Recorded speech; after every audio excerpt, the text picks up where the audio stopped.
people look turn towards heaven, requesting the recognition of the eternal love of God. Let us invoke God's blessing through Tagore's poem, This Is My Song.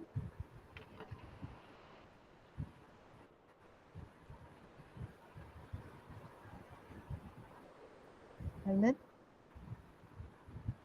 Dear Merlin?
The Lord is my shepherd.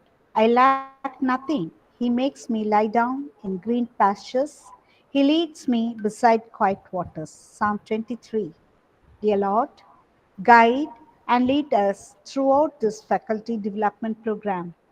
May we give our hearts and minds to deepen our comprehension and broaden our thinking and transform our understanding to the society through our mission. This prayer we ask in the precious name of our Lord God Jesus Christ. Amen. Thank you, Dr. Shuganti, for making us feel the presence of God through prayer.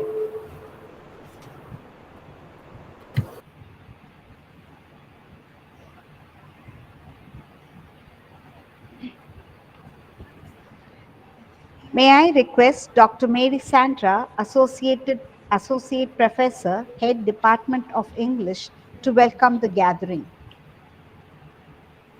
Literature is so fascinating. It's always up for interpretation, and it could mean 100 different things to 100 different people. By Sarah Rush. Literature is a productive skill that reflects on the norms of society, ethos of culture, values, beliefs, and traditions.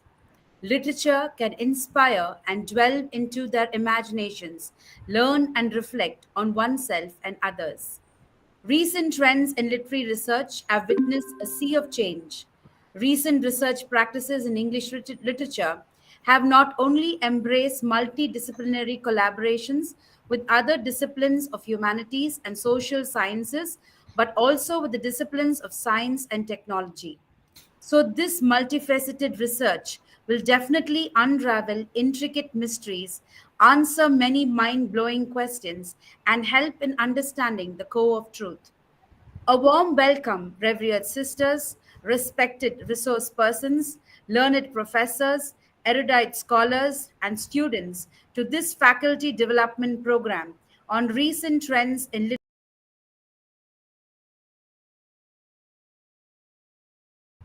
I sincerely welcome Reverend Sister Dr.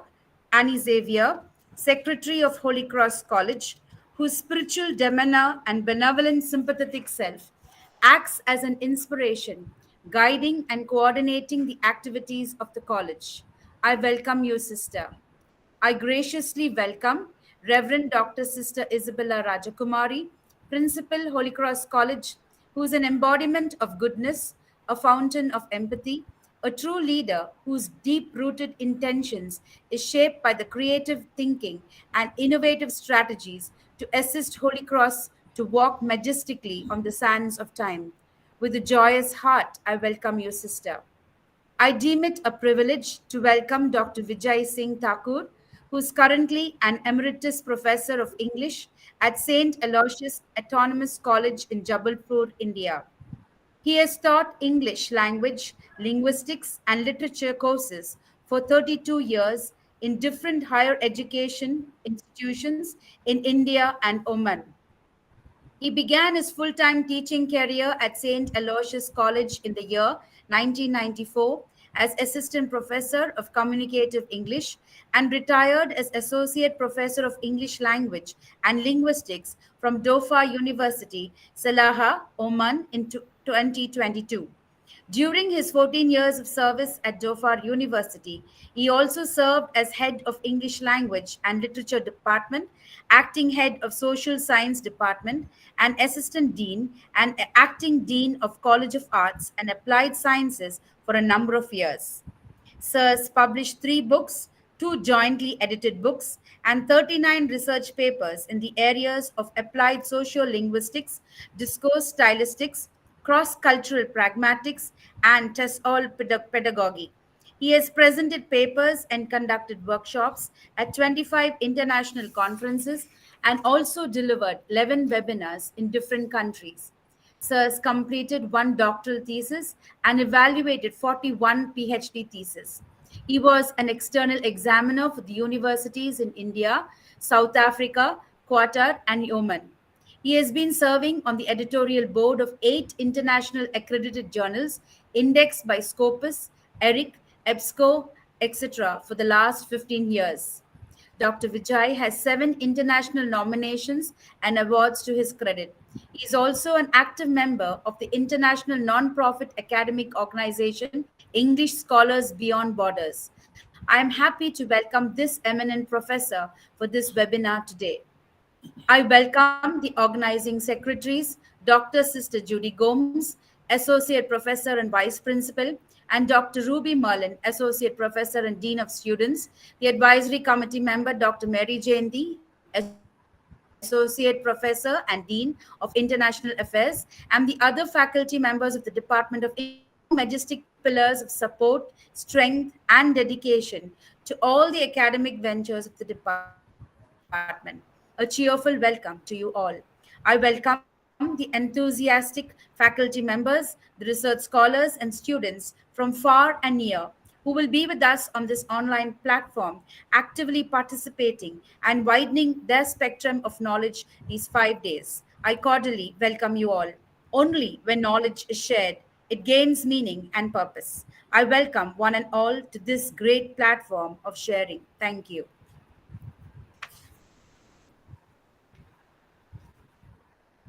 Thank you, Dr. Sandra.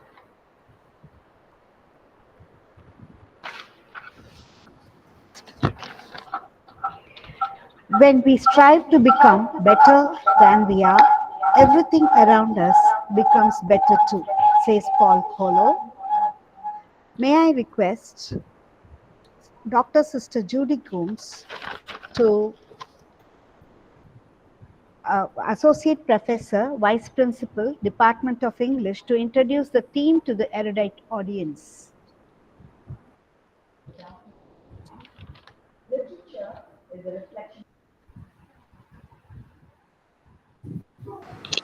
Sister, kindly unmute, sister.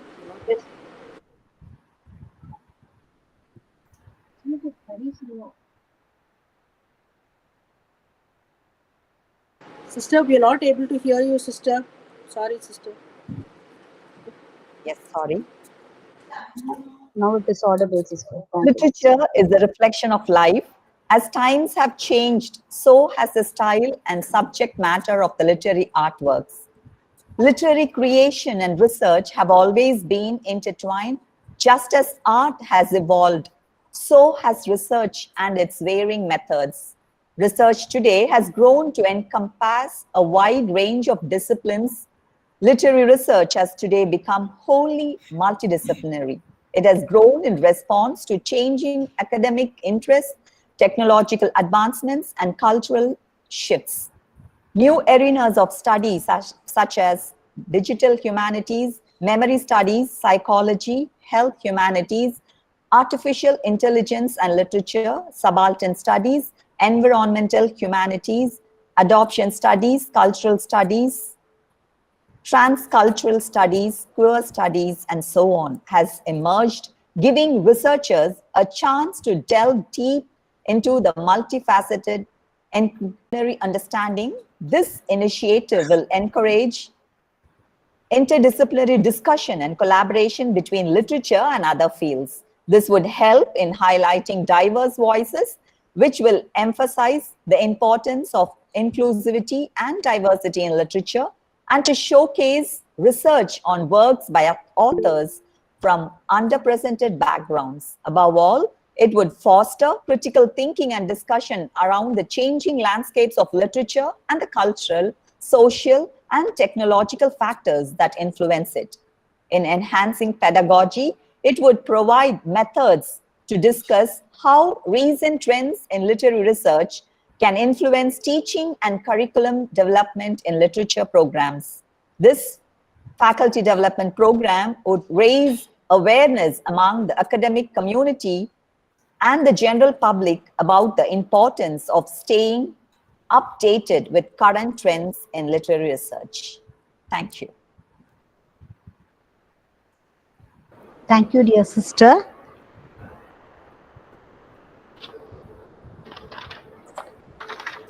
We have our secretary, Dr. Sister Annie Xavier, to felicitate the gathering. A very good afternoon to all of you gathered here. A warm welcome to all those who are participating in this event, the FDP program from our college Department of English. Welcome to the experts and the resource persons and students and other participants. I am much delighted to be called upon to felicitate this August gathering.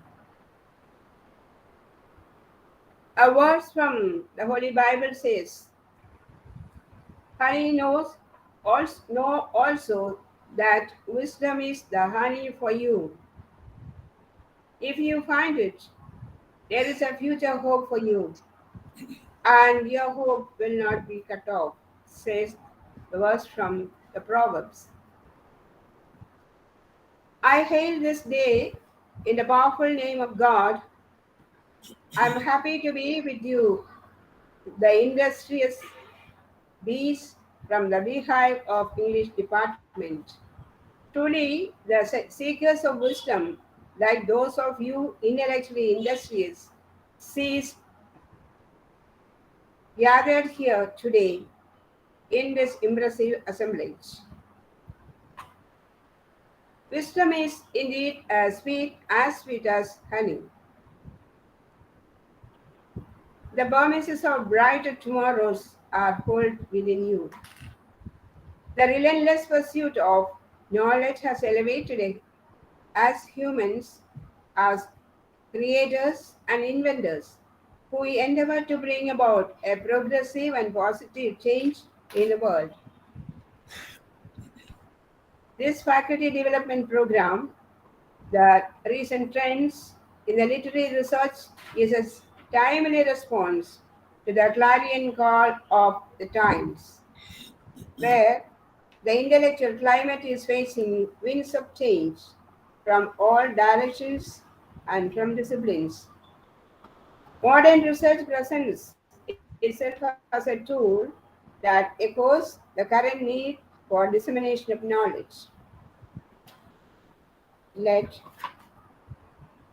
all those who are sharing of this in this program bring down the honey of wisdom. I humbly invoke God to grace this occasion and pour down manifold graces on the participants.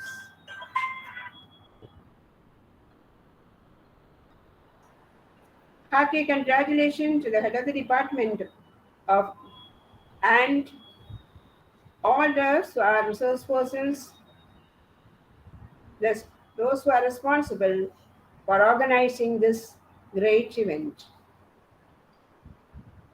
Once again, I offer my prayerful wishes and felicitation to the entire group. Thank you. God bless you. Thank you, dear sister.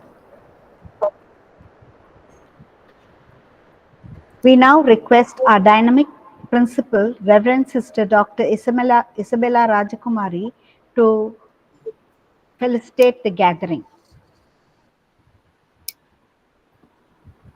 Good afternoon, eminent resource persons, faculty members, and motivated participants. In our centennial year, I am thrilled to introduce a special virtual faculty development program on recent trends in literary research by the PG and Research Department of English. This unique event emphasizes ongoing learning, unlearning, and relearning in the ever evolving landscape of literary research. It highlights the significance of research harnessing recent trends in literature and fostering faculty development. I would like to appreciate and congratulate the head, faculty members, and the organizers of this 5-day national level FTP for their dedication, systematic planning, and hard work in making this event a reality. I also express my appreciation to our esteemed speakers for their willingness to share their expertise. Let us embrace this opportunity for collaboration and lifelong learning. Together, we will illuminate new horizons in literary research, benefiting our students and academic community. In conclusion, let us approach this FTP program with open mind and thirst for knowledge. May it be a source of inspiration and innovation, and may it propel us towards greater height in our literary research endeavors. Thank you for being a part of this initiative, and I look forward to the fruitful discussion and discoveries that lie ahead. God bless. Thank you, sister. Now let's all open the video so that we can have a photo, a group photo.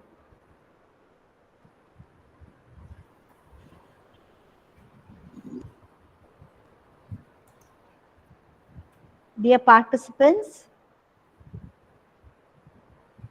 let's have the video on so that we can have a group photo.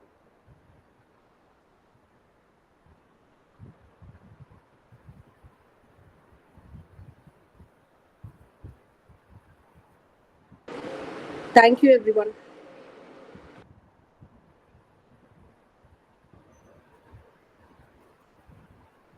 Thank you.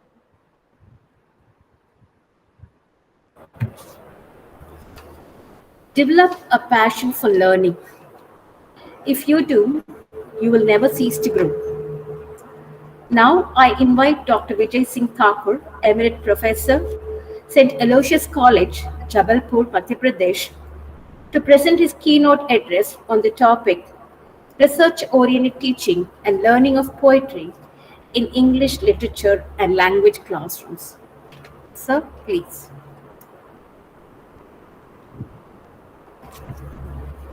Thank you.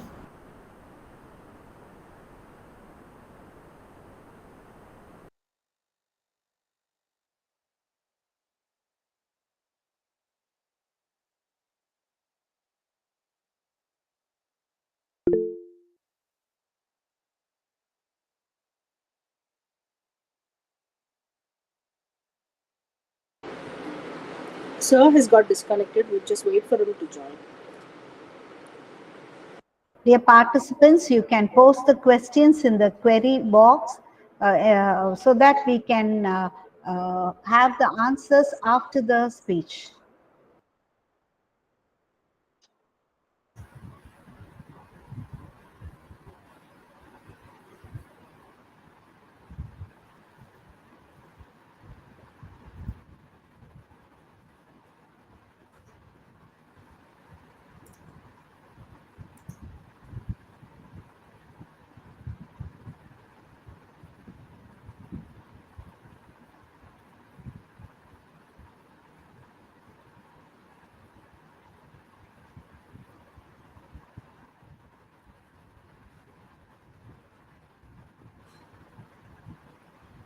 Join, ma'am. Sir has joined, ma'am.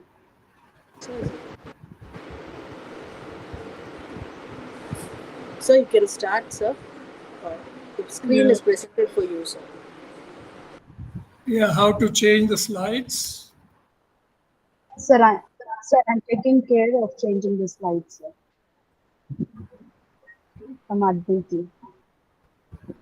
Can I do it or somebody else will do from there? I'll be doing from there. Sir, technical support will help you, sir. Thank you. Yeah, so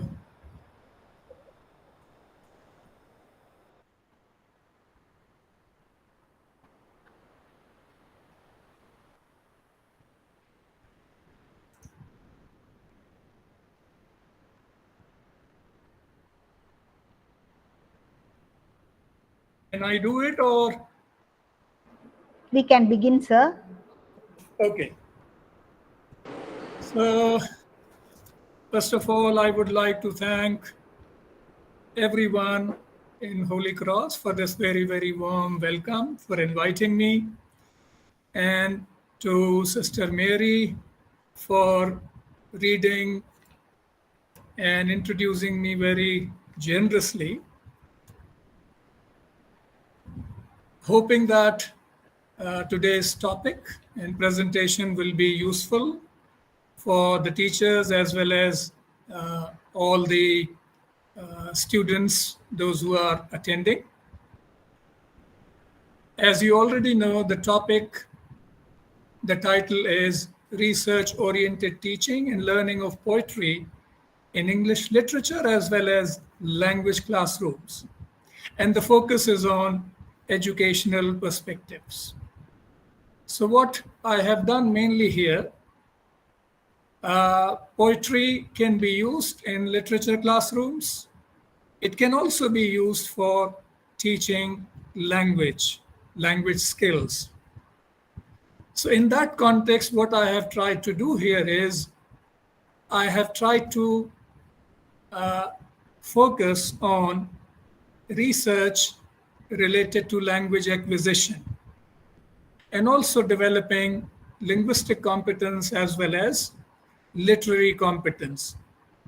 So, drawing focus and direction from mainly research on language acquisition, I will be discussing how to design effective tasks and activities based on poems. So let me begin the presentation. The main objective of this presentation is based on, as I said, pedagogic motivation and direction, drawn from literature on language acquisition, literary competence, critical thinking, and research. So we will be focusing on examining the benefits of using poetry, and I would try to demonstrate the pedagogic viability, how viable it is in terms of teaching and learning, and its validity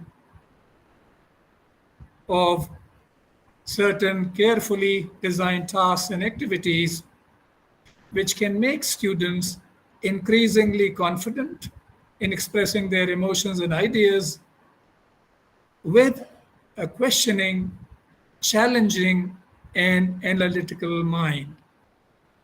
And these three things, questioning, challenging, and applying analytical mind, are these three are prerequisite for developing research abilities.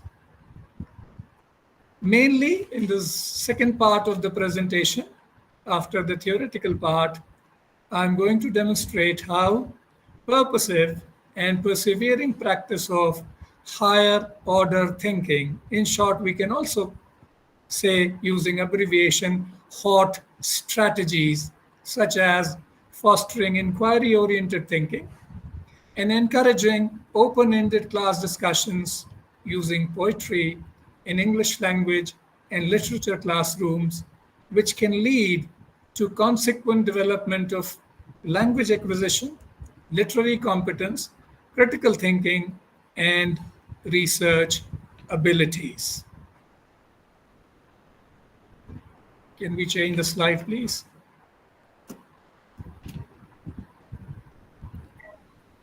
Can we change the slide? Yes, sir. Yes, sir. I'm doing this.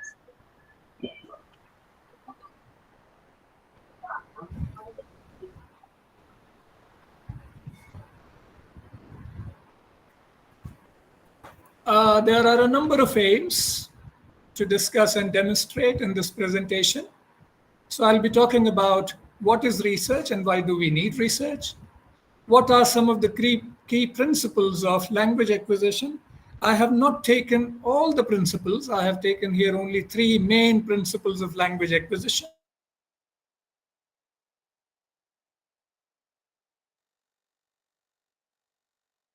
Students' linguistic, emotional, and cultural awareness, how to stimulate students' imagination and motivational buzz to classroom activities, how to develop and enhance critical thinking and research abilities through Socratic notion of deep questioning, how to develop successful reading and thereby successful readers through active interaction with the authentic texts. Here we are talking about poetry, how to develop a desire to write, how to make reading and writing intensely interactive activities, how to promote effective reading of poems and help students develop literary competence, and how to enhance learners' personal enrichment.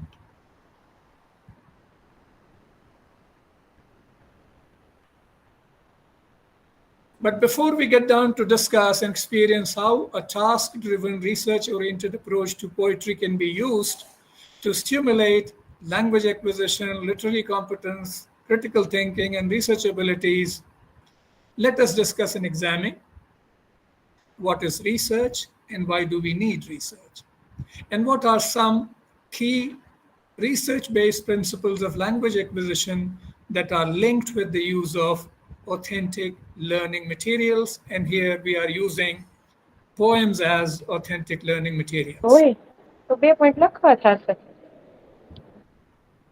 Next, what is research?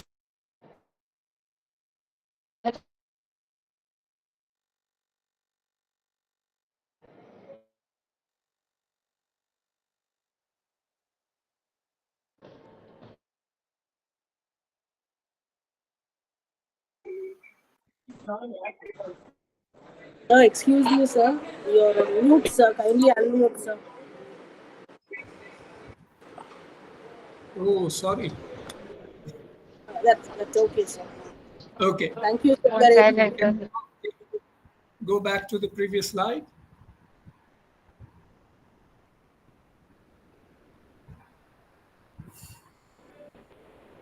Yeah, we were talking about what is research. Yeah, this one. And why do we need research? So research in simple terms is research for reality and knowledge. It is not a simple search or mere search or exploration of reality or knowledge. Research is a critical inquiry, investigation, examination, and study of two branches of knowledge. One is ontology, a branch of philosophy that deals with the nature of existence, and epistemology, the branch of knowledge which deals with part of philosophy that deals with knowledge. Simply put, one's view of reality and being is called ontology, and the view of how one acquires knowledge is termed epistemology. So, our focus will be mainly on the second one, epistemology. Next, there is an obvious interface between research, scholarship, and education. All these three, they influence each other. Creating scholarship and education through research is the most effective way of creating knowledge and education. This is by Bassi, 1992. It is also more authentic way of creating scholarship and knowledge. So, leading from this, focusing on the interface between research, scholarship, and education, I'm going to demonstrate how purposive and persevering practice of thought strategies such as inquiry-oriented thinking, open-ended class discussions in English language and literature classrooms, how these can lead to consequent development of language acquisition, literary competence, critical thinking, and research abilities. And all these concepts are interrelated. Now, as we talked that our whole discussion is in this presentation is driven by research on principles of language acquisition. So I have taken three. What are the principles of language acquisition linked with the use of authentic learning materials? Principle number one, which is a prerequisite for language acquisition, is that the learners experience language in use, which is rich, recycled, meaningful, embodied, that means expressible, and comprehensible. Unless students' learning experience involves all these four aspects, it should be rich, the language item should be recyclable, it should be meaningful, it should be embodied, it should be comprehensible. Language will not develop much. Therefore, while designing tasks and activities on poetry, we need to make sure, as Tomlinson 2013, Tomlinson and Mashuhara 2018, both of them, they suggest that the learners experience language in purposeful use. The language the learners are exposed to is authentic. The language input is contextualized. The learners engage in a lot of interaction in relation to their input. When we move on to our tasks and activities, we will look at how all these four aspects, four requirements are addressed. Next, please.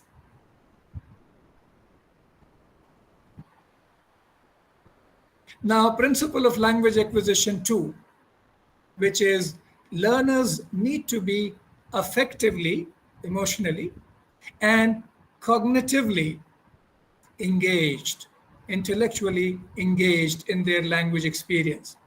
In order to satisfy this principle, what we need to do is we need to base our materials on texts or tasks which are likely to achieve affective and cognitive engagement, emotional and intellectual both.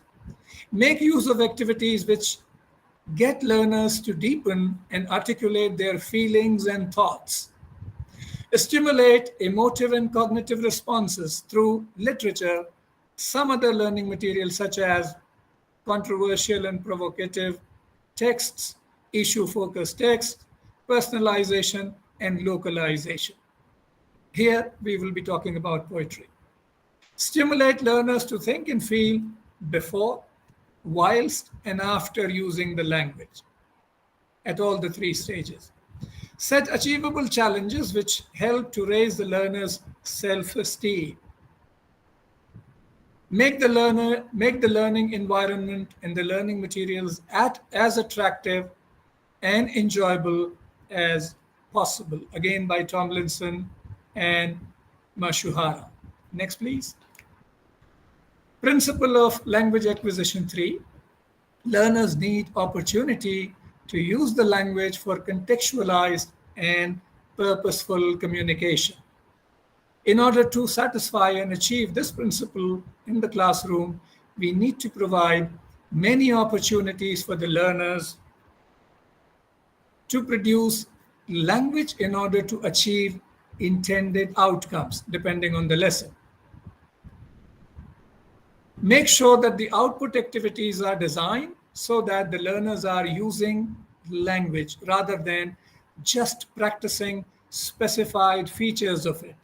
For example, grammar, not change from present tense to past tense, not that kind of activity. Their output, they should produce useful language. Design output activities so that they help learners to develop their ability to communicate fluently, accurately, appropriately, and effectively. Make sure that the output activities are fully contextualized, then only they will be useful. Maximize opportunities for learner to learner communicative action. This is suggested by Sato and Bellinger. We will see how the guidelines of these 3 principles of language acquisition discussed above are applied in designing the tasks and activities on the poems used in this presentation. And all of you can also do the same using other poems. Before we get down to illustrate the tasks and activities based on the principles of language acquisition, let us look at briefly on the notion of linguistic competence and literary competence. According to Noam Chomsky, the notion of linguistic competence is related to grammatical competence. This is not the language of grammar. Grammar here means all aspects of language. So, Noam Chomsky's notion of grammatical competence is related to the idea that the speakers of any language possess an internalized grammar which allows them to produce and understand utterances which they may not have heard before, provided that these utterances conform to the grammatical rules of the language they are speaking. In the same way, some theorists, in particular Jonathan Culler, have argued that effective readers of literary texts also possess literary competence in that they have implicit understanding of and familiarity with certain conventions which allow them to take the words on the page of a play or a poem or any other literary work and convert them into literary meanings, make meanings out of it. Next, please. A small note on critical thinking. Unlike ordinary thinking, which is inborn human ability, critical thinking needs to be inculcated through implicit or explicit instruction. It is not by birth we have to develop. If teachers purposely and persistently practice higher order thinking, hot strategies, for example, dealing in class with real world problems, encouraging open-ended class discussions, and fostering inquiry-oriented experiments, there is a good chance for a consequent development of critical thinking abilities in our classes. Next, please.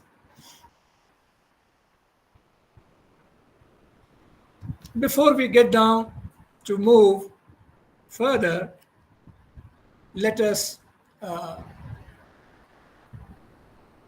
talk about why should we use literature in classroom, especially in language classroom, and in particular poetry. Why literature? Any interpretation is of a piece of literature is conditioned by three factors: what is in the language itself, what is in the context of communication, what is in the head of the readers, that is, the assumptions and knowledge they bring to a text. Needless to say that different readers will naturally, inevitably bring different experiences to texts. There are neither identical ideal readers nor identical or ideal readings, which provides a fertile ground for cognitive engagement and interaction in the classroom. As Simpson argues, complex and varied patterns of meaning and interpretation permeate all texts. This aspect of varied textual meanings need to be exploited in English language as well as English literature classrooms. Therefore, literature can be one of the most authentic forms of language use, and therefore it has a great potential to enrich English language as well as literature teaching. Next. Next slide, please.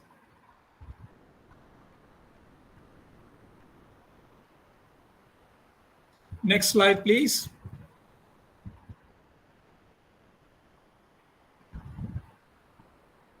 Now, why use literature in language classroom in particular? For the following reasons. Literature is an authentic material and it is evidently analyzable. Literature exposes students to complex themes, fresh and unexpected use of language. Literature is a valid object of study to sharpen critical thinking and develop our sensibilities. Language literature is revealing in nature. The difference between non-literary and literary writing is that of between informing and revealing. Simple language is just information. Literature is revealing in nature. It can help to stimulate the imagination of our students. Literature encourages meaningful interaction. Multiple layers of meaning can be mined, dug for discussion. Literature expands language awareness, examining norms of sophisticated and non-standard use of language. Literature educates the whole person. It develops values, individual attitudes, and relates to outside world. Literature is motivating as it holds high status in almost every culture, and it is more, next please,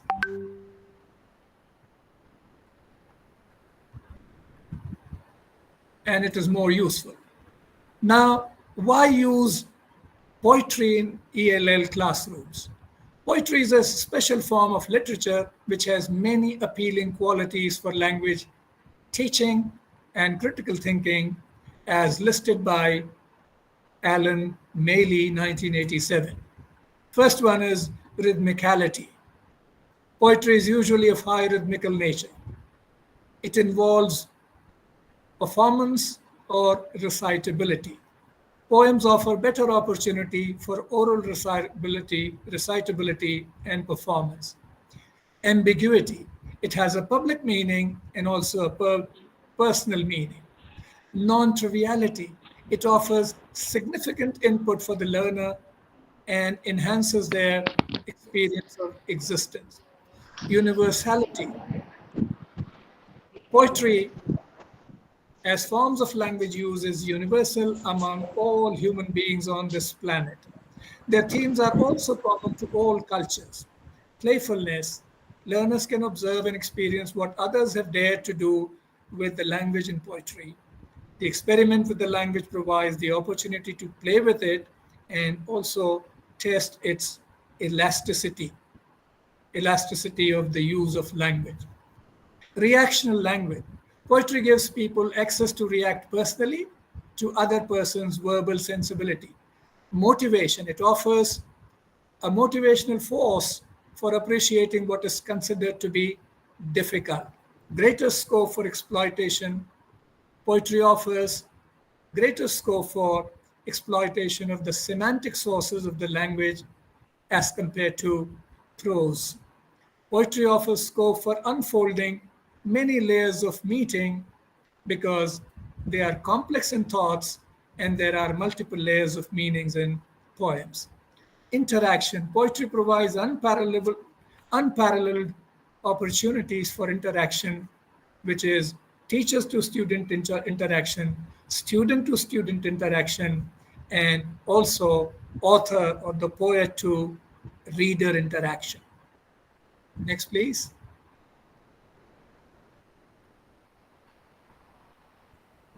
Why use poetry in particular to promote language acquisition, critical thinking, literary competence, and research abilities in ELL classrooms?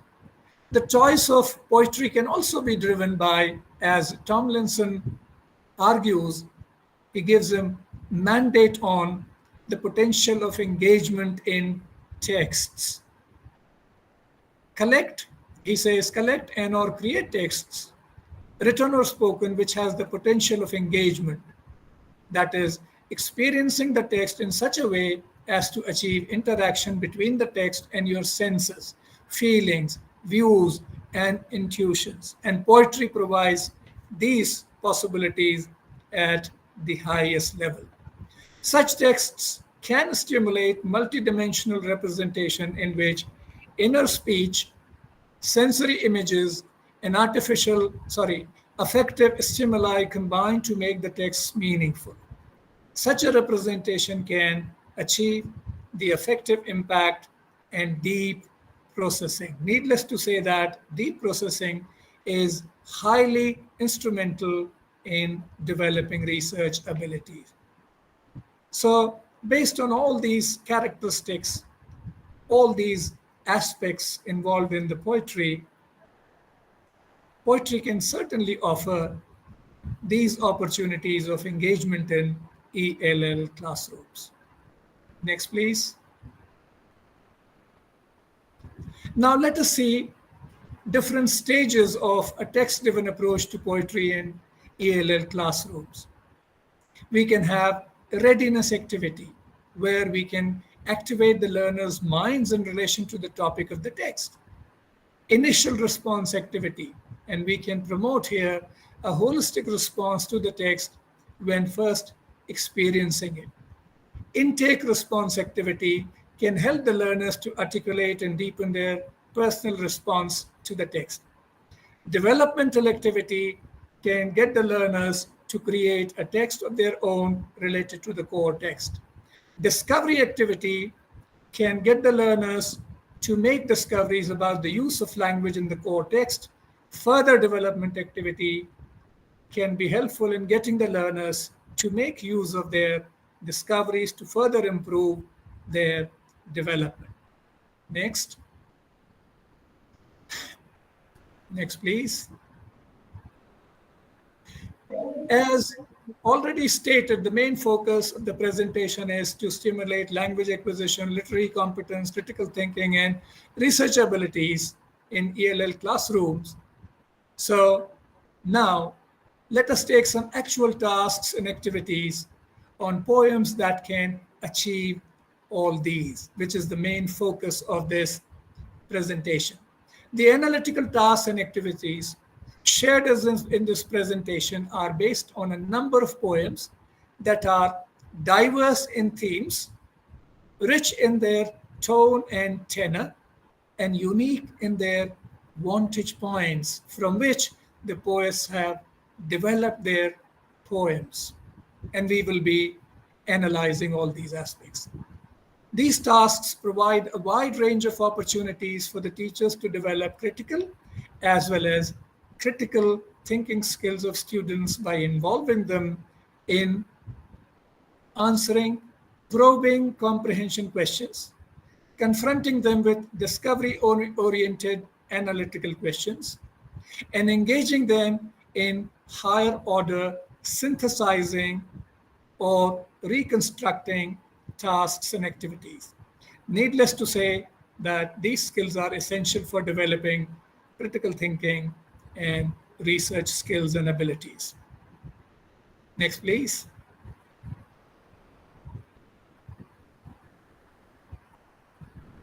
So the poems included in this presentation are exploited for language acquisition, analytical comprehension, reflective critique in order to trigger and target the use of hot skill and strategies in ELL classrooms, for example, interpreting, predicting, analyzing, evaluating, rearranging, recreating, reconstructing, critiquing, etc. And nowadays, since we are using outcome-based teaching and learning, it's needless to say that they are also based on Bloom's taxonomy of educational objectives. And we have a number of action verbs there which are highly useful in developing and enhancing research abilities. Next, please. Next slide. Now, let us move on to previous one, please. Let us move on to previous slide, please. Let us move on to the tasks and activities. No, after this. This we have done. Yes, this one. An introduction. Previous one, please. Previous one, sir. This one, sir. Yeah. Now this poem is, preparing a context for the forthcoming task. So I have given the name Traveling in Memory Lane Activity. And we can ask the students first, try to remember some of the earliest things which happened to you as a child. Think of your first day at school.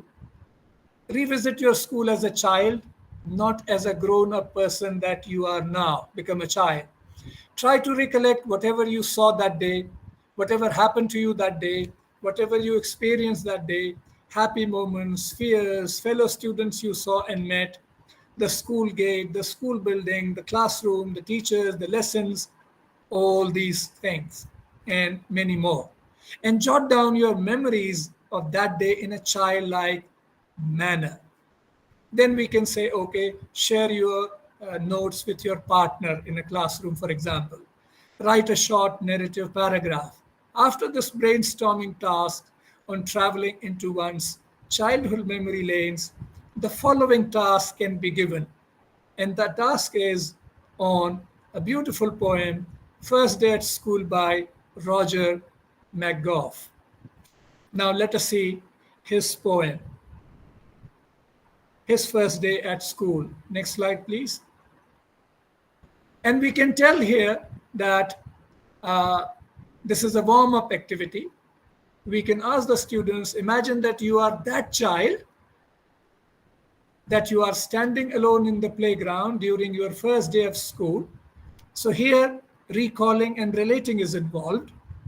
As you read the poem, try to see in your mind what the child could see in the playground. Here again, recalling and relating, cognitive skills. Identify the expressions that make the reading of this poem enjoyable for you. And here, a very low level of analysis and explaining is involved. Next slide. Next one. This is the poem, which is, in other slides also.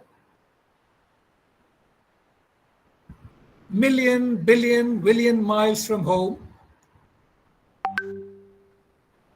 Let us read that one first. Previous one. Previous slide. So the first poem slide, sir. Yeah. It continues on 3 slides. A million, billion, billion miles from home, waiting for the bell to go. To go where? Why are they all so big? Other children, so noisy, so much at home. They must have been born in uniform, lived all their lives in playgrounds, spent their years inventing games that don't let me in. Games that are rough, that swallow you up. Next one.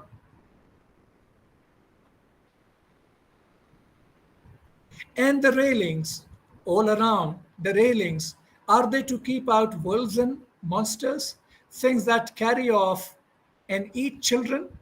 Things you don't take sweets from?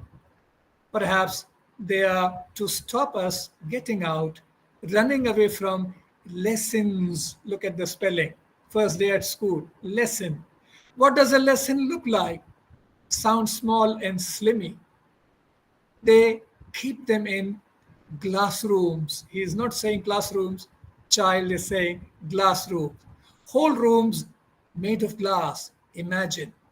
Next slide. I wish I could remember my name. Mommy said it would come in useful like wellies. When there is puddles, lilo wellies. I wish she was here. I think my name is soon on somewhere. Perhaps the teacher will read it for me. Teacher. He has broken the word into two parts, two syllables, tea and cher, the one who makes the tea. So this was the poem. Next slide, please. So they can read, and the task that we have given 3 tasks before, we can ask them to do that in the class. Now, second poem, very simple, dialogue poem. Dialogue poems are good for work on expression as suggested by Maylie, though here in this poem, it is conveyed more through intonation than the volume. Rhyming is more here. Goodbye. Obviously, 2 people are talking. Don't lie, she said. I try, he said. My eye, she said. Don't cry, he said. I'll die, she said. Oh my, he said. And then she says, goodbye, she said. Maybe these are 2 friends, maybe husband and wife. Okay. Now, yeah, we can go ahead. Such poems can act as a stimulus for other spin-off activities such as role play, developing a dialogue, and writing similar poems. This, when I was teaching in Oman, a course, Introduction to Creative Writing, I discussed with my students of Introduction to Creative Writing that the above poem is dramatic in the sense that there are protagonists, maybe husband and wife, who engage in a dialogue. I asked the students to work on it in pairs to reconstruct a full version of the dialogue. If the talk had continued, what would it be? So they have to continue and complete the dialogue. That would have probably developed between the 2 persons we're having in the poem. This involved them in such matters as the relationship of the couple. This led to a good discussion and comments, and the students developed interesting pieces of dialogues. Then I gave the students another task to develop a creative dialogic poem on the converse theme of hi. This was a goodbye when they meet hi, as against goodbye, and the students were able to create some interesting and humorous short poems on similar lines. Even this can be given as a homework. Okay, and they can show their creativity and create text. Task number 3. Most of you must be familiar with this very popular poem, Red, Red Rose by Robert Burns, and answer the comprehension and critical questions that follow. Let us read this. My love is like a red, red rose that's newly sprung in June. My love is like the melody that's sweetly played in tune.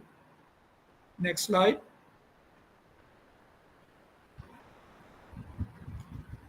So fair art thou, my bonny lass, so deep in love am I, and I will love thee still, my dear, till the says gang dry, till the seas gang dry, my dear, and the rocks melt we with the sun, and I will love thee still, my dear, with the sands of life shall run, and fare thee well, my only love, and fare thee well a while, and I will come again, my love, though it were 10,000 miles.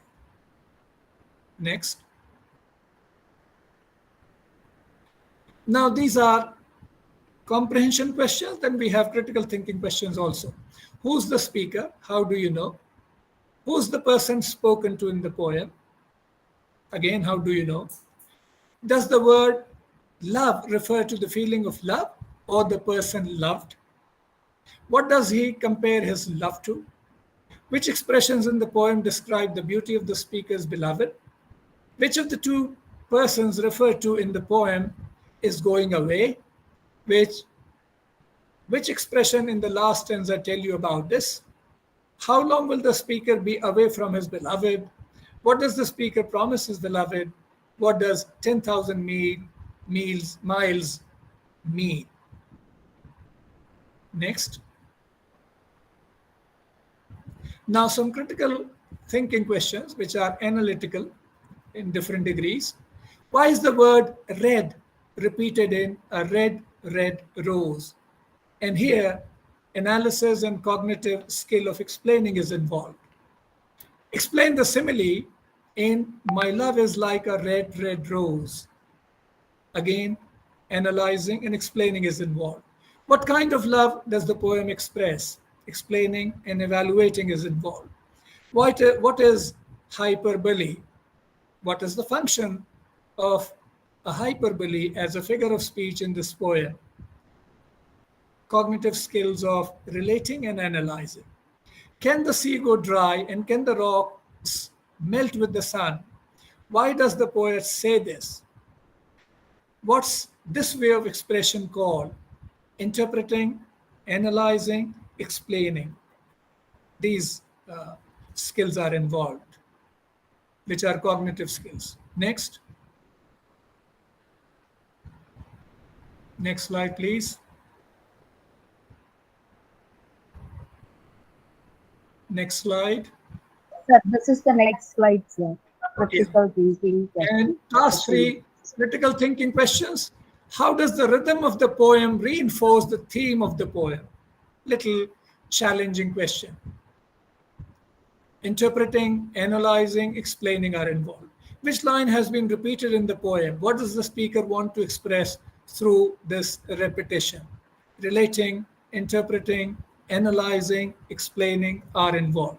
The intensity of the feeling of love goes on increasing with every stanza. At the end, it is at the highest.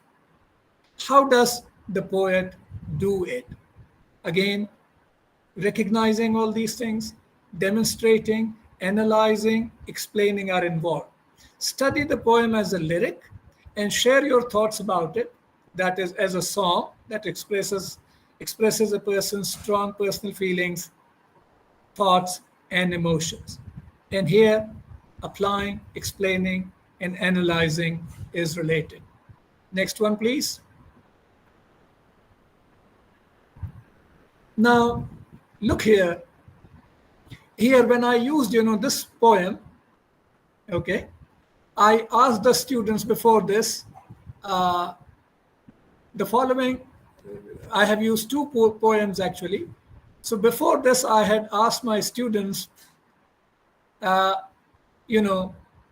connotation of delicious. The word delicious goes with which words? And then people talk about happy life, sweets, all the words related to happiness. Then I told them, can the death be delicious? They said, no. How can a death be delicious? Then I said, okay, let us take a poem which is Delicious Death. Now, here we have a very, very strong foregrounding. The moment somebody reads such an astonishing, unexpected title, your curiosity increases, enhances, and you become impatient to read. So here, what I have done, there are two poems on the theme of death. Title of both the poems is A Delicious Death. However, the poet's vantage point from where the poet stands and begins and develops, the whole poem is different. The foregrounding is different in the two poems. These poems and the tasks and activities designed on them offer higher order cognitive opportunities of critical interpretation and evaluation. Now look at the first one, A Delicious Death. He liked them baked, he liked them fried, smothered in cheese, or covered in bacon, it shaken, his arteries clogged from too much cheese, and soon after he hit his knees. So this is consuming a lot of fat and becoming ill. Now look at the other poem, which is also Delicious Death. I created for myself a most delicious death, one of the delirious mind, numbing kind, for I need to break my wings once more. Thinks not that this, right, dear friends, do not think that this is a cry for help. I am one of those that is capable and do choose my own fate. Look into my black eyes. There is such a delicious death. Hear my screams, likened to an angel, as I scream her words in my last breath. As I said before, tone and tenor and the way of expression is totally different. Now, questions on these two poems. Critical thinking question. What is the central idea in the two poems? And here, identifying, analyzing, explaining is involved, targeted. Discuss the significance of the title in the two poems, Death on Death. Does it have the same meaning and same effect in the two poems, or does it work differently? Very high level of critical thinking is involved. Justify your answer. Relating, analyzing, and explaining. Is the idea of death presented in the two poems differently? How? Analyzing, contrasting, and explaining is involved. Are the ideas presented in the two poems exaggerated? That is, are they far from reality? Why do you think so? Here you have to analyze, evaluate, critique, judge, explain. So many higher level skills, cognitive skills are involved. Higher order thinking skills are involved. Next one. Next slide. Identify the two most important. Identify the two most important lines from each of the poems on death above, removing which the poem will collapse and lose its creative and emotional impact. Discuss why and how. Very challenging activity. Discuss the poet's vantage points in the two poems on death. They have stood at some plane and developed the two poems totally differently. So what is that vantage point which differs from each other? Which one in your view is more effective and why? You have to justify. Vantage point is, as I said, a position from which you watch something, or a point in time or a situation from which you consider something and develop. Analyzing, contrasting, judging, appraising, explaining, defending, all these skills are involved in this particular activity, task. How would you react to the situation in the two poems on death from a social point of view? Next one. The next task, 5 on creating a pied poem, is a perfect example of hot skills of generating ideas, which involves higher level of cognitive skills of rearranging, reconstructing, constructing, combined in both the cognitive and affective domains of thinking. Tasks. Create a pied poem from an existing short poem or a stanza from a longer one. Rearrange the words to form a new work. You cannot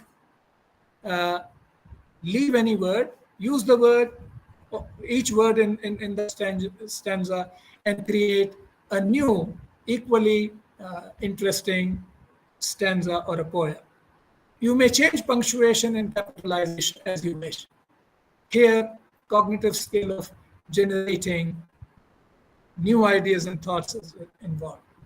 Look at the example of a pied poem, Martin Gardner, and his 4 lines were rearranged by Oscar Wilde, and see the effect, especially in the rearranged version of the poem. Next one. Now look at Oscar Wilde's poem. The vilest deeds, like poison weeds, bloom well in prison air. It is only what is good in man that wastes and withers there. And look at how Martin Gardiner, using the same verse, created equally good, and sometimes you feel that it is even better than the original one. Prison bloom and withers. Poison the air well, question mark. What good is there in that? Question. It is only in deeds, vilest man wastes like weeds. So there is a better message than the original one. This can be a very challenging activity of creation, creating new one. Next one. So after giving this example, I tried this one. Create a pied poem from the following poem by Pablo Neruda in his The Book of Questions. And students attempted, and some of them were very good. Poem is, and why is the sun such a bad companion to the traveler in the desert? And why is the sun so congenial in the hospital garden? Look at the contrast here. Are they birds or fish in these nets of moonlight? Was it where they lost me? T-hat, I finally found myself. And you can give this as a homework, or this can be a class activity, and students can rearrange the words and create as shown in the example. Okay. Okay, next slide, please. Now, old age. Read the following poems and do the tasks and activities listed after the poem. And even before giving, we can do some general discussion in the classroom, brainstorming about old age, old people, their problems, and then move on to the poem and the tasks. There is no one to help me if I want a cup of tea. No one to talk to except my old TV. There's nobody to lift me when I can't get out of bed. No one to cry on or to stroke my poor old head. There's nobody to call on when I want my shopping done. No one to be my friend, for all my friends are gone. So this is the poem, sad, reflecting the realities of old age. Okay, let us see the tasks on this. Next page. Next slide, please. Sir, this is the next slide. Task one. Okay. No, this is, we have read already. Yeah. So we can give tasks like this: work in pairs and tell each other about the old person you admire or who you feel sorry for. So relating, explaining, recalling. Discuss in groups if you agree or disagree with the following statements and defend your stand with reasons. And here, discussion, arguing, defending, justifying, all these cognitive skills will be charged, involved. All people should be looked after by their children. All people should never be allowed to be lonely. The government should look after old people by providing them with free places in old people's home. All people should be helped by their families and their government to remain independent and look after themselves. Governments should not waste money keeping old people alive in loneliness and misery. So they will choose one and defend. It can be done as a good group work also. It can generate a lot of discussion. Next page. Then mini project work can be given after generating ideas from this poem. Mini project work with poems about old age or loneliness. The following mini projects could be assigned: interviewing old people in the local community, hence designing a questionnaire, which is the research skill, and writing a reflective essay or a report based on the interviews. Designing, developing, evaluating, analyzing, critiquing are involved here. Collecting newspapers and magazine articles on the above subject and writing a reflective essay or report. Again, skills of classifying, composing, developing, analyzing, critiquing involved. Interviewing local officials in hospitals or old people's home and writing a reflective essay or a report. Composing, developing, analyzing, critiquing. Conducting a survey of facilities and special concessions for the aged in the community and writing a report. For example, hot meals at homes. Cognitive skills of describing, composing, developing, analyzing, critiquing are involved. Writing proposals for improvements in local care for the old or lonely people. Cognitive skills of analyzing, assessing, arguing, evaluating, composing, developing are involved. Next page.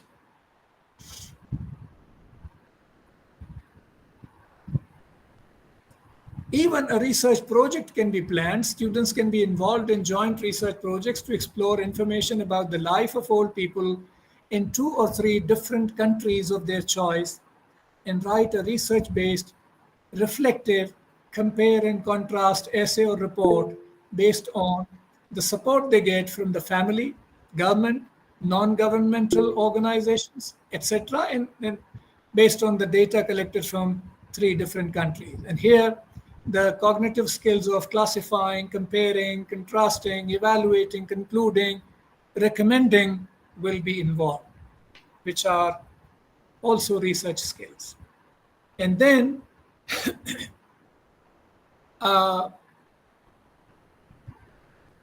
this is a last poem, and here I need more attention of all of you. And there are tasks 7A to E designed on the next poem, which is entitled or titled as Refugees. This activity is aimed at sharpening students' acuity of deep critical thinking through a reflective analysis and evaluation of the poet's creativity, critical authorial voice, and the vantage point that is reflected in the two defending order of the poem, descending order, and the ascending order. So what we will read first, the original version, which is in the ascending order, then I have changed. First we will read from top to bottom, and in the second slide we will read from bottom to up. And then see how meaning changes, how everything changes. Okay? And here students are expected to give a personal reflection and critical interpretation on the 2 poems. The poem is Refugee by Brian Bilston. This I had got, somebody had sent me on WhatsApp, and I have used here. Sorry, the current has gone, but still we can at my end. Let us read this. This is on refugees. They have no need of our help. So do not tell me these haggard faces could belong to you or me. Should life have dealt a different hand, we need to see them for who they really are: chancers and scroungers, layabouts and loungers, with bombs up their sleeves, cutthroats and thieves, cutthroats and thieves. They are not welcome here. We should make them go back to where they came from. They cannot share our food, share our homes, share our countries. Instead, let us build a wall to keep them out. It is not okay to say, these are people just like us. A place should only belong to those who are born there. Do not be so stupid to think that the world can be looked at another way. Now, on the next slide, the last line will become the first line. And then let's see, and this is, spread in 2, 3 slides. Look at this one. There, the approach is totally negative, not compassionate at all towards refugees. Now look at here. The world can be looked at another way. This was the last line. It has become first line. Let us read the whole poem and experience and see how this poem and that poem, they influence our emotions. The world can be looked at another way. Do not be so stupid to think that a place should only belong to those who are born here or who are born there. These are people just like us. It is not okay to say, build a wall to keep them out. Instead, let us share our countries, share our homes, share our food. They cannot go back to where they came from. Next slide, please. We should make them welcome here. They are not cutthroats and thieves with bombs up their sleeves, layabouts and loungers, chancers and scroungers. They are not all these. They are refugees. We need to see them for who they really are. Should life have dealt a different hand? These haggard faces could belong to you or me. So do not tell me they have no need of our help.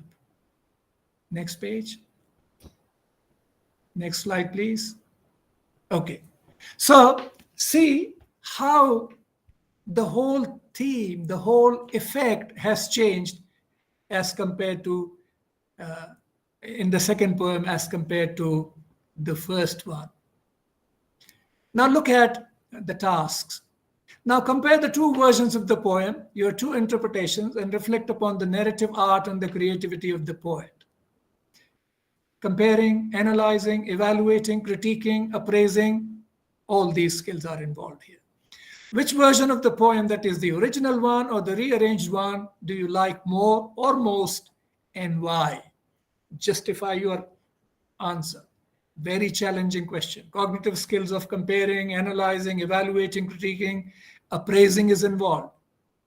Do you think the two versions of the poem reflect and represents the two attitudes and two faces of the individuals and the societies? Which one would you support? The inhuman and the ugly one, or the loving and humane one, and why? Cognitive skills of relating, critiquing, valuing, justifying are involved here. Next slide, please. Next one. Now, so I have used some poems and tried to develop tasks and activities. Let us look at concluding remarks, then we can go for discussion. First concluding remark is the list of tasks and activities on poetry shared and discussed in this presentation are neither exhaustive nor conclusive. They are meant to serve as models of using poetry in the educational practices of ELT and ELL. Creative and innovative teachers like you at Holy Cross and other good institutions can design and practice many more such tasks and activities, set on several other poems, and provide their students with stimulating teaching and learning experiences in English language as well as literature classrooms. Creative potential of poetry can be fruitfully used and exploited to expand students' linguistic, emotional, and cultural awareness. Poetry can also stimulate students' imagination and add motivational buzz to classroom activities. A considered and considerable integration and use of poetry in ELL classrooms can make listening, speaking, reading, and writing intensely interactive activities and promote better enhanced language acquisition. Planned use of poetry can promote active interaction with the text and deep thinking. Therefore, it can be successfully used for developing students' language acquisition, critical thinking, literary competence, and research abilities. In sum and spirit, by applying creative and critical thinking approaches to ELT and ELL, we can enrich our we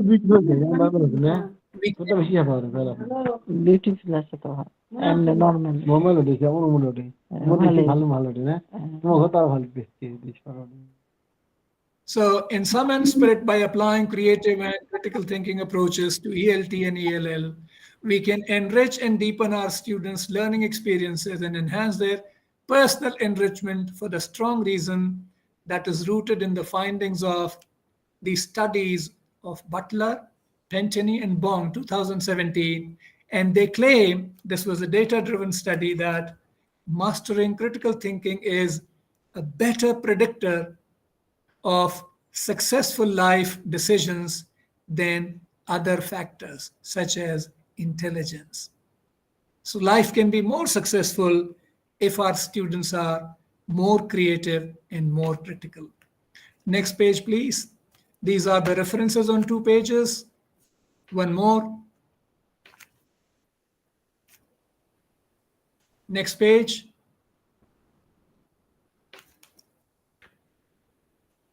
Next page.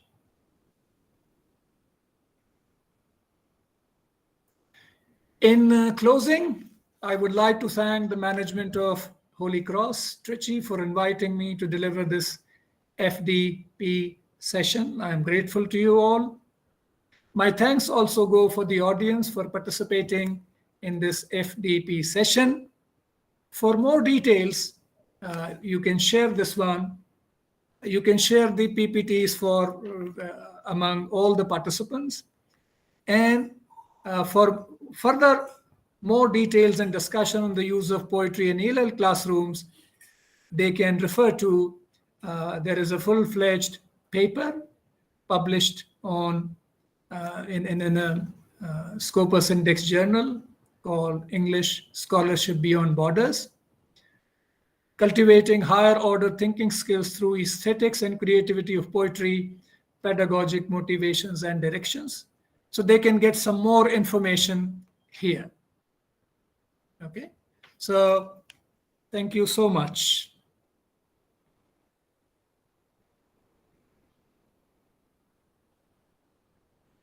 Thank you, sir, for your resourceful presentation, which enlightened us on higher order thinking, principles of language acquisition, Socrates' notion of deep questioning,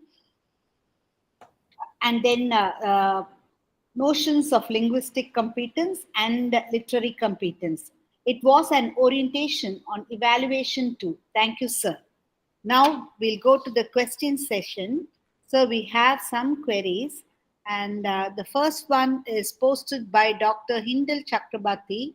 Dear sir, since you mentioned Bloom's taxonomy during your talk, and since we know that poetry or any kind of art develops our aesthetic understanding, my curiosity point is, do you think that Bloom's taxonomy addresses or contribute to the aesthetic understanding or development of the reader of the poetry? If yes, how? So would you like? Use of poetry? Yes, sir. In relation to Bloom's taxonomy? Yes, sir. The answer would be mixed. First, yes, because poetry offers a lot of scope for analysis, arguments, comparison, contrast, and it addresses the needs of higher order thinking skills. Creation itself, creativity is higher order. So in that sense, yes. But if we look at, Bloom's taxonomy, the way we write our learning outcomes, at a time we are allowed to, or we can choose only one action verb, isn't it? So one action verb, then if we are addressing that learning outcome, that particular learning outcome in the class, then we can teach only within that limit, limited to only that action. And then our the activity or the test or the homework, the question that we give also gets limited, isn't it? So yes, there is a limitation, but poetry can certainly be used.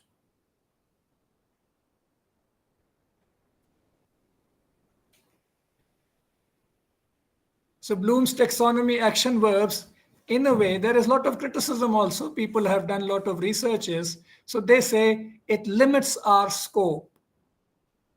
And according to NAC and other international accreditation agencies, they suggest that better to have not more than 5 to 6 learning outcomes. But are we able to cover each and everything in the field such as literature, which is very vast? And since we are confined to those learning outcomes, so even if we want, we cannot cross boundaries and go out of that limit. So yes, that problem is there, that it limits our scope.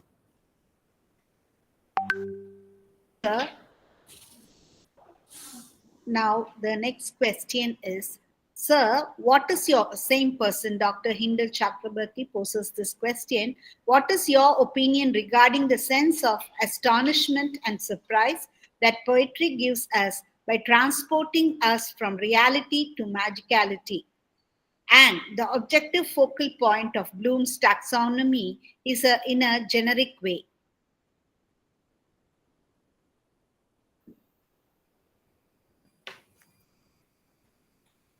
Yes, sense of astonishment and going into another world of experience. Poetry offers, literature offers. But again, the same argument that Bloom's taxonomy limits all these experiences. Language classrooms, yes, to some extent, but there also it highly limits. And especially, maybe at school level and all that, maybe it will be more effective. But university education, which is very, very vast, very, very universal, so there should not be such restrictive boundaries. And Bloom's taxonomy, that is one of the weaknesses, does that, hinders that. So we are not able to, go to very often those limits of, astonishment, traveling into another world through literature and poetry and drama.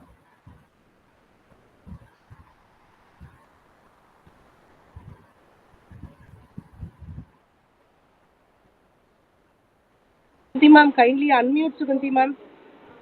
Sorry. Yeah. So the next question is by yeah. Sir, could you suggest any simplified techniques to teach the metrical scheme of poems to learners?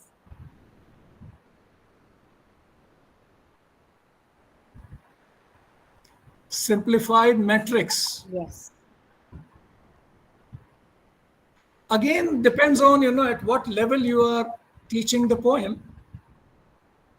If it is at master's level, then this limited framework may not work. Lower level, yes, we can, talk about analyzing similes and metaphors and simple things. But deeper discussion may not be possible using simple framework. Again, depends on the level of students and class.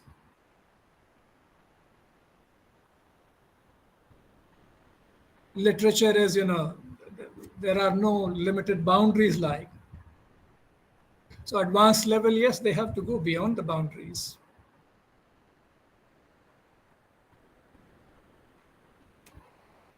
Thank you, sir. So another question. Totally agreeing with the linguistic and literary competence explained, as we all may be aware of Bloom's taxonomy, aims at creativity as its higher order. But I'm afraid how to localize the highest order of scholarship within the foundations and domains of critical spectrum, which is the crucial aspect within the reserved research vertens. My poor thoughts are pondering how to help evolution creativity out of critical thinking. Could you please throw some light on this? Again, the same question. It's a long question, actually. The same question again. At which level are we talking about? If it is advanced level, then we will have to use, advanced level pieces of literature. If it is at a lower level, suppose we are using it with first year students, those who are not literature students, then we will have to simplify. Language classroom, if we are using poems or creative essays even, there are a lot of good creative essays. So again, depends on the level. Thank you, sir. Sonia Chanda has the question, sir, why not use MLA 8 for references? Why not use? MLA 8 for references is her question or his question. Yeah, so in India, we use MLA only, no? Yes. Yeah. So it is prescribed. There is no other way. We have to use it. Maybe My references are APA because in Oman we were using APA, so I'm using that only, not MLA. but the latest one is MLA 8, MLA style sheet 8 is there Yeah. already. Yeah. Yes, sir. So, Sir, can I just interrupt here? Most of the journals nowadays are accepting research papers through APA. You know, MLA 9 has also come. So I just wanted to, because your PPT was showing APA, that's why I raised that question. So, Yeah. so nowadays people are accepting APA more. So, what format we should follow as a research scholar? Because we get confused sometimes they ask for this and the papers get delayed and they then reject on that those bases also editors are rejecting the papers. Yeah, you're right. Especially journals, in other countries other than India, Yeah, they are asking for APA. So yeah. there is no We- other way okay, except following what they want. all right, all right. The And singular need. But for yes, APA is, being used more. For Shodh Ganga also, sir, they have specific format for thesis and all. I'm a research scholar Mm. from Haryana. So Hmm. the problem is that they have a specific format. So we are really confused to which to follow. Our university is following other formats. So it's a little bit, bifocus thing.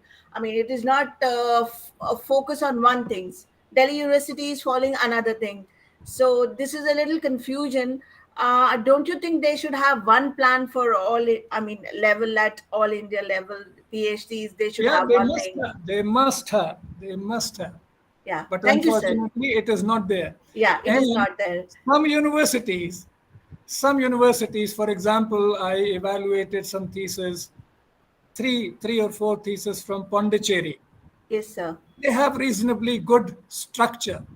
But many universities, they do not have any structure. Even for writing report, it is left to you. The way you want, you write. So yeah, government should do something. Ministry of Higher Education, they should, come up with. Many countries they do. They have, like South Africa. I have evaluated some theses from South Africa, Western Cape University. Even what they do, they have a clear format for writing a proposal. Even forget about thesis and proposal. I have a friend there, one Sivakumar. So he sent me, and even research proposal goes to, I think, 2 or 3 external evaluators. They write a report. And once the proposal is, finalized, then only they can go ahead for registration of a PhD. So in the whole plan or format is reflected in the proposal for writing proposal. Forget about the thesis from that part. And another problem with our universities is you choose a title of your study, and that is final from the day of registration. It should not happen that way. You are just new, and when you get into the field, much later. For example, I did my MPhil from CIFL, Hyderabad. Now it is FLU. Okay? So after my coursework was over, I did something on politeness. So my guide sent me an email asking me to give the final title in the last year. Final title of the thesis. So I was able to change, because title, you cannot write a title unless you have the complete work with you, complete thesis. Then you can write a better title, isn't it? Which covers all the aspects that you have done. So there are so many issues. Yes, I totally agree. There must be a uniform format to all the universities in India. Many universities have. Thank you, sir. Any other questions? Do we have any other questions? Yes, I think Ms. Anjali Malia has a question. Okay. She has raised her hand but not posted the question.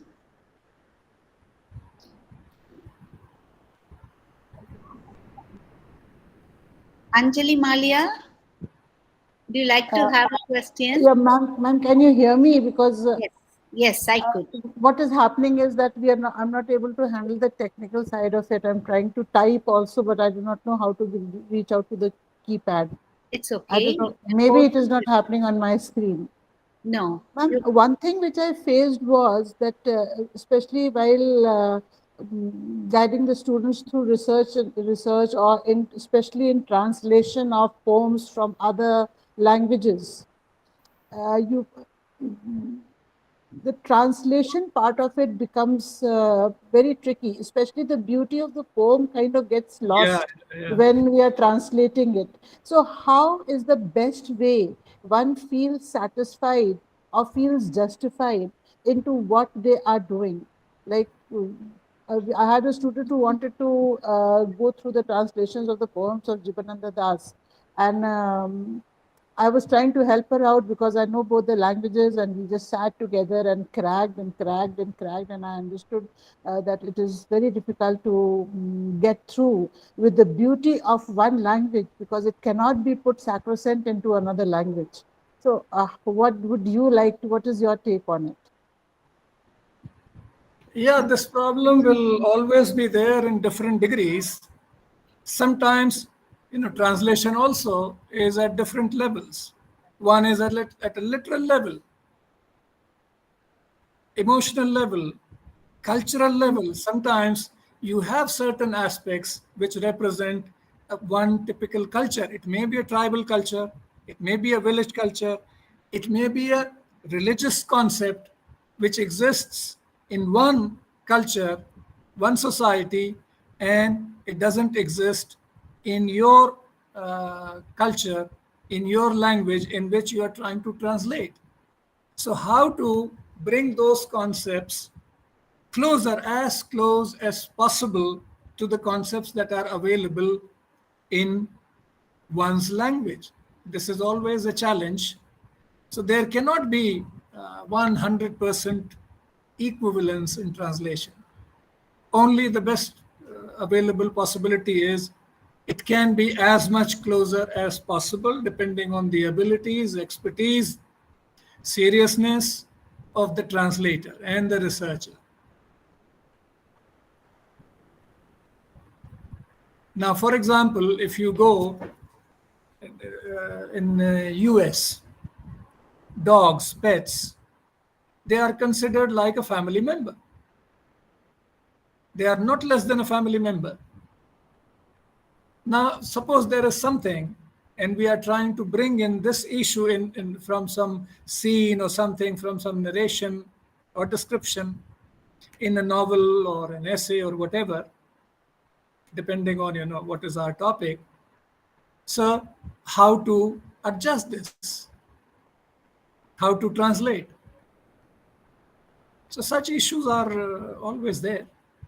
So it will be to a best possible limit, it will be closer to that.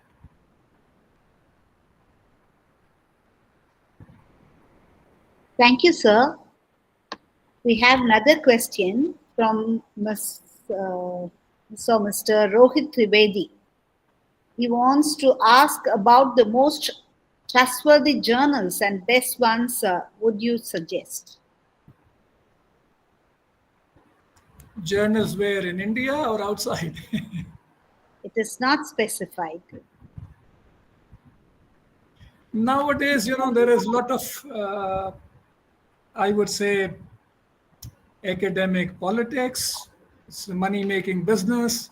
We have a lot of, and it is in a mess, like, in my opinion, like universities, they force. You cannot be promoted unless you have so many papers which are published in, Web of Science with impact factor, Scopus index. There is a huge fee, not all free. The journal which I have published, English Scholarship Beyond Borders, it is free. There is one organization called English Scholars Beyond Borders. So one British professor, Roger Nunn, he had created this, some 11, 12 years before.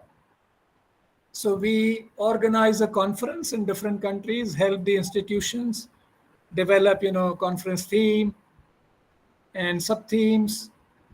And there are members, some 30 plus members now. So we go, if they can sponsor something, they can. Otherwise, everybody spends their own money. We go there, help the institution, organize a conference, and then papers can be published in this journal, which is also Scopus indexed. There is no fee, okay? And the review is not blind. Our review system is not blind in English Scholarship Beyond Borders. It is dialogic, open. Sometimes what happens is, what I have written, reviewer doesn't understand. He rejects it totally. If there was a dialogue, why you are rejecting, maybe I would have been able to explain him or her much better. Sometimes very good papers are rejected because of not either completely understanding or some kind of misunderstanding. So our review is dialogic, open, not blind. So there are good journals, but in India we do not have so many Scopus indexed. One I know is, which is Roop Katha. But outside, yes, there are many. And then you have Q1, Q2 journals, and they charge heavy fee. $3,000, $4,000, $5,000, and waiting time is 2 years, 3 years, because there is a long queue. So it's a money-making business. It should not be. It should be free. Maybe the government should, do some kind of funding and start quality journals, a number of journals. Maybe Ministry of Higher Education should do, to avoid, all these wrong practices. Thank you so much, sir. Much needed, because really struggling to find the right kind of journals. There are about 1,000 here and there, but it's very difficult to understand the most genuine No, ones. what does he mean by good kind of journal? Is it related to your thesis, or you have to publish maybe 2 papers or something in Yes, order sir. to submit the thesis? Yes, sir. So That again, would be depends on your what is your topic, literature or language side? So my topic is basically study of film and script. So basically the study of character from the written word to a physical form. So I'll be researching both linguistics as well as the physicality in my PhD. Hmm. Okay. Would love to share it with you, sir, and get your feedback. Yeah, sure. My email is there. Yes. Why don't you present something? We have a upcoming conference still, I think. If you go to, there is one in Indonesia. There is one university.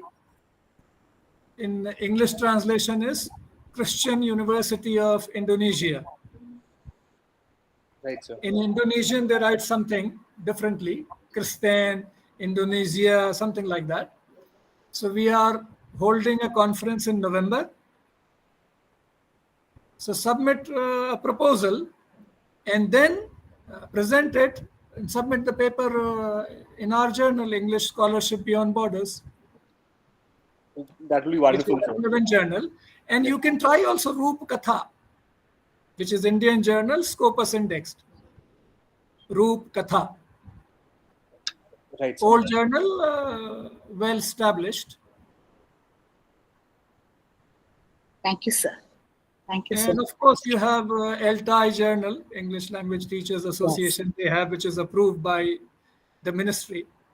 Yes, sir. But it is not Scopus indexed. That's another problem. Yeah. And they want, I think, Scopus indexed. Yes. Now, sir, next question is, sir, kindly explain that can we apply the structural changes of all the poems? Is it applicable? Structural changes where? Like refugee poem. Okay. Is she referring to the activity, pied poem? I think so. Jihadul Firdaus, could you elaborate on it? Yeah, this is, high level of creativity. Those who have, a creative potential in their person and personality, maybe they can become a good writer in future, creative writer. So this is just one way of exploring one's creativity, which is hidden in a person and his or her personality. So the example which I gave, second poem seems to be, to me, good one, better one than the original poem. I'm not saying original poem is bad, but the effect.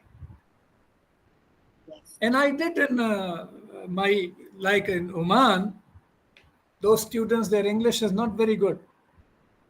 There it is a foreign language, unlike India. So in my classroom, I did. And there was a conference in Vietnam last year. So there I had done something where I shared the students' work. Some of the students have written, good things.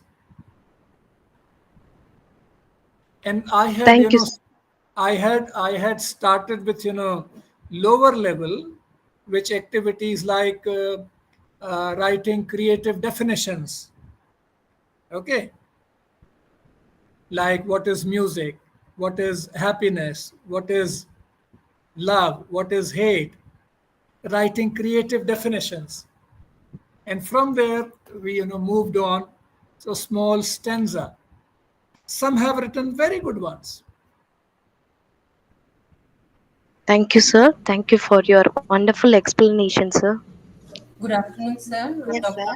The next I question just will want be, to sir, ask a can you question. please provide the justification between Roland Barthes' death of the author, that is multiple interpretation, and a poet's poetic license and justice, that is poet's realization or idealism, which one is validated in the field of research?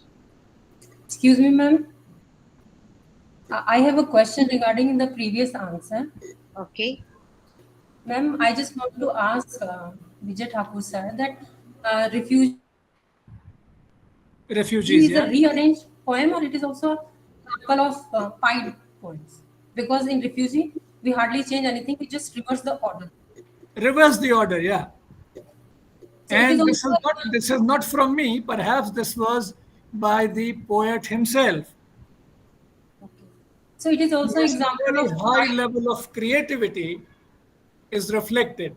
He himself has written, the two versions, and total contrast of the two societies, two attitudes, two approaches, the way we look at people, the way we look at problems.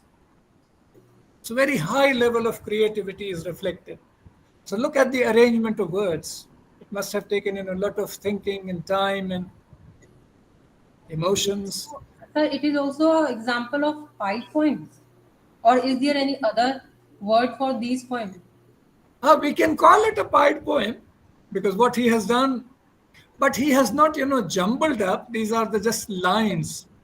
So I don't think we can call it a pied. Partially, we can call it a pied poem because they are not rearranged. Only the lines sequencing has been changed. Yes, sir. Thank you so much, sir. So this will be the last question. Sir, can you provide the justification between Roland Barthes' death of the author and the poet's poetic license and justice? Which one is validated in the field of research? Again, then depends on how we conduct the research. If somebody is conducting research, so how to conduct death of the writer.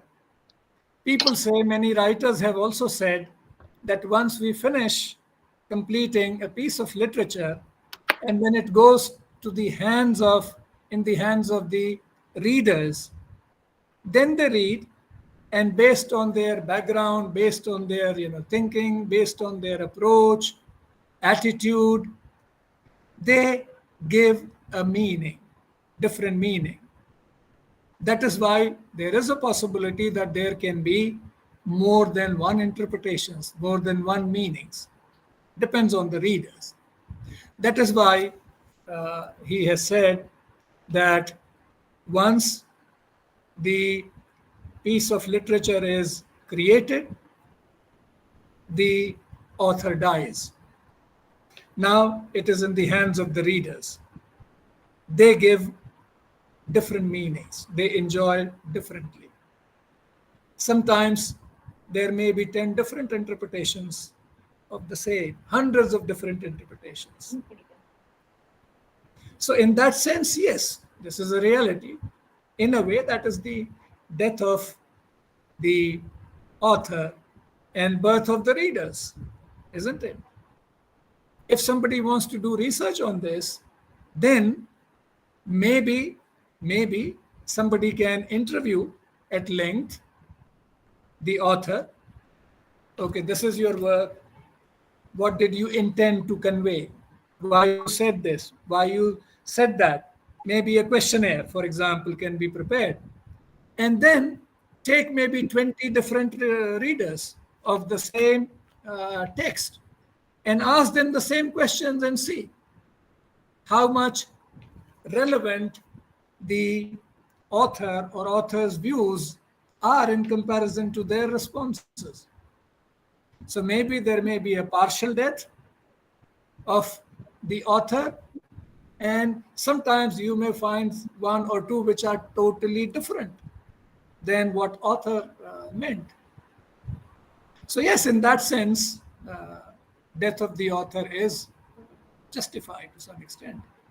Not a literal death. Still, the author will be relevant, will not become irrelevant, but meaning making, giving the meaning to the work.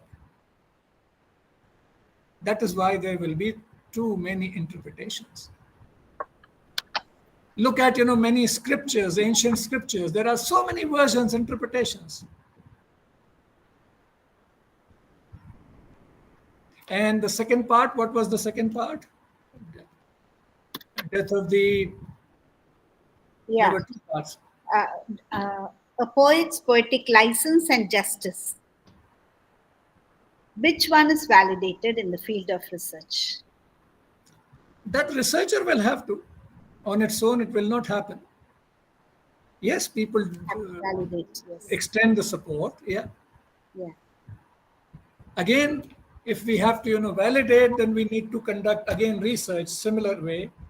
Research, interview people, collect data, and then draw conclusions. So without conducting research, we cannot give credible judgment on that. We will have to conduct research. Yes, sir. And based on that, yes, we can draw some credible conclusions. Thank you, sir. Now we move on to the final part.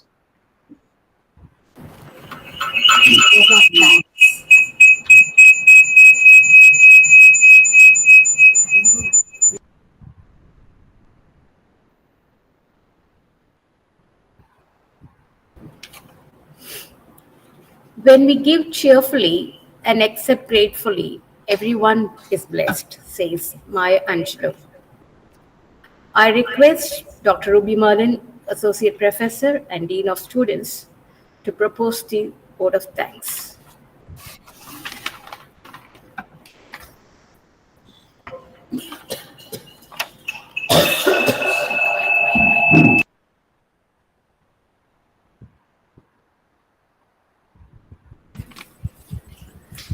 Your gratitude is magnetic. The more gratitude you have, the more abundance you magnetize, says Rohanda Bryan. A pleasant evening to this August gathering.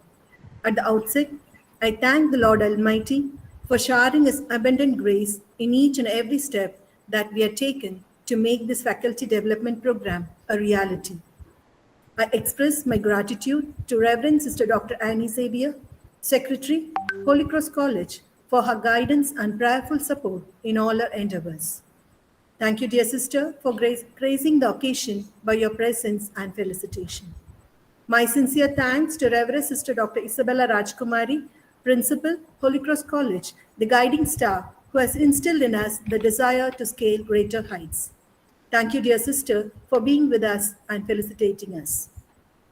I would like to profusely thank Dr. Vijay Singh Thakur, Emeritus Professor, St. Aloysius College, Jabalpur, for a very interesting, informative, and enlightening session on research-oriented teaching and learning of poetry in literature and language classrooms.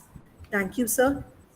It's my pleasure to express my sense of gratitude to Dr. Mary Sandra Quinton, Associate Professor and Head of the Department of English, the Organizing Secretary, Dr. Sister Judy Gomes, Associate Professor.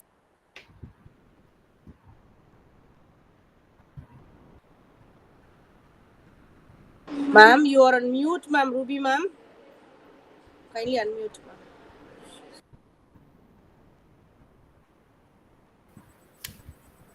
Thank you, Mila.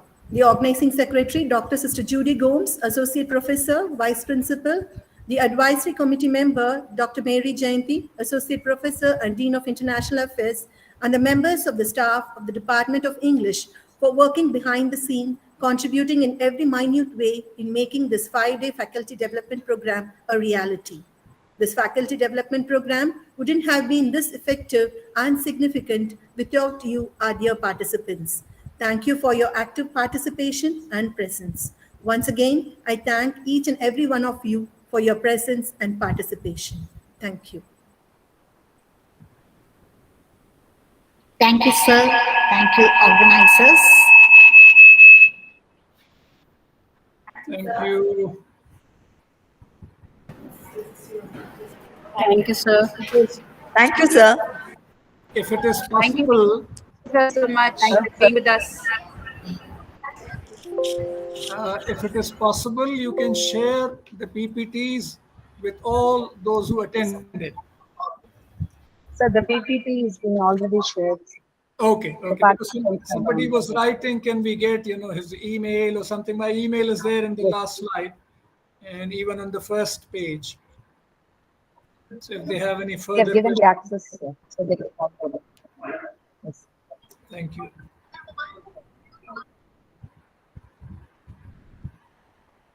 Thank you, sir.